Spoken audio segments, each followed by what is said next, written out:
बिस्मिल्लाहिर्रहमानिर्रहीम। Educational channel के मुअज़्ज़ज़ सामीन, यरूशलेम दुनिया के कदीम तरीन शहरों में से एक होने के साथ साथ तीन बड़े मज़ाहिब और कौम मुसलमान, ईसाई और यहूदी तीनों के लिए अहमियत का बाइस है। बैतुल मुक़द्दस मुसलमानों का क़िबला अव्वल है और ये क़िबला अव्वल जहाँ मोहम्मद सल्लल्लाहु अलैहि वसल्लम ने तमाम अंबिया की इमामत की, उस वक्त से ये मकाम मुसलमानों के लिए पनाह व इज़्ज़त का मकाम रखता है। हकीकत ये है कि क़िबला अव्वल बैतुल मुक़द्दस सिर्फ मुसलमानों के लिए ही नहीं बल्कि यहूद और नसरा सब के लिए यकसा अहमियत का हामिल है। यहूदी अकीदे के मुताबिक इनके आखिरी बादशाह का ज़हूर भी यहीं से होगा, जबकि ईसाई अकीदे के मुताबिक हज़रत ईसा अलैहिस्सलाम को यहीं सलीब पर चढ़ाया गया था। इस वजह से ईसाई भी इस मकाम को बहुत अहमियत देते हैं, जबकि यहूदियों के लिए ये शहर इसलिए मुकद्दस है क्योंकि इनके मुताबिक यहाँ से कायनात की तख्लीक हुई। हज़रत इब्राहीम अलैहिस्सलाम ने अपने बेटे की कुर्बानी की तैयारी की।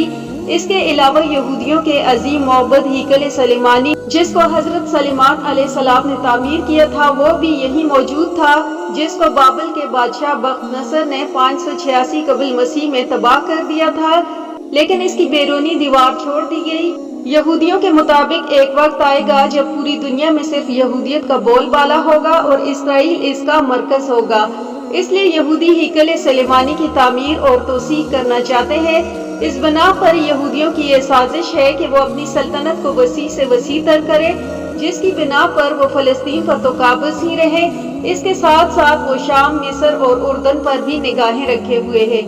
इस साजिश को मद्देनजर रखते हुए इसराइल ने अमेरिका के साथ मिल अरब की साहली पट्टी में मुसलमानों में आपस में खाना जंगी शुरू करवाई और अब इस साजिश का आखिरी मोहरा इस्तेमाल करते हुए बैतुल मुक़द्दस को इसराइल का दारुल हुकूमत बनाना चाहते हैं।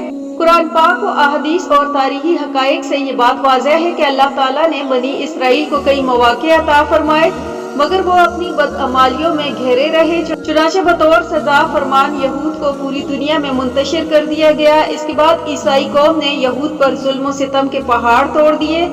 फिर मुस्लिम कौम का ज़हूर हुआ और मुसलमानों ने बैतुल मुक़द्दस फतह करके हरम शरीफ की मुक़द्दस हैसियत बहाल कर दी। तारीख बताती है कि मुसलमानों ने यहूदियों को भी सहारा दिया और इनको तरक्की के मौके फराहम किए। आलमी मंजरनामा पर 20वीं सदी में यहूद दोबारा दुनिया में अहम कौम बनकर उभर आई और मुआशी और अस्करी तौर पर ताकतवर बनकर मुसलमानों के तमाम एहसान फरामोश किए गए। यहाँ ये बात भी काबिल जिक्र है कि अमेरिका, बरतानिया, उस वक्त के सोवियत यूनियन और हालिया रूस में दीगर बड़े ममालिक ने सेहूनी रियासत के कयाम में अहम किरदार अदा किया। आज इसराइल हुक्मरान ताकत के बलबूते फ़लस्तीनियों पर जुल्म ढा रहे हैं और नीज़ मुसलमानों के क़िबला अव्वल मस्जिद अक्सा और दीगर इस्लामी तामीरात को शहीद करके तीसरा हैकल बनाने का ख्वाब देख रहे हैं। अगर अभी भी उम्मत मुस्लिमा गफलत से न जागी तो मुसलमान बदस्तूर बाहमी इख्तिलाफ का शिकार रहे तो इंतहा पसंद इसराइली हुक्मरान अपने मकसद में कामयाब हो सकते हैं।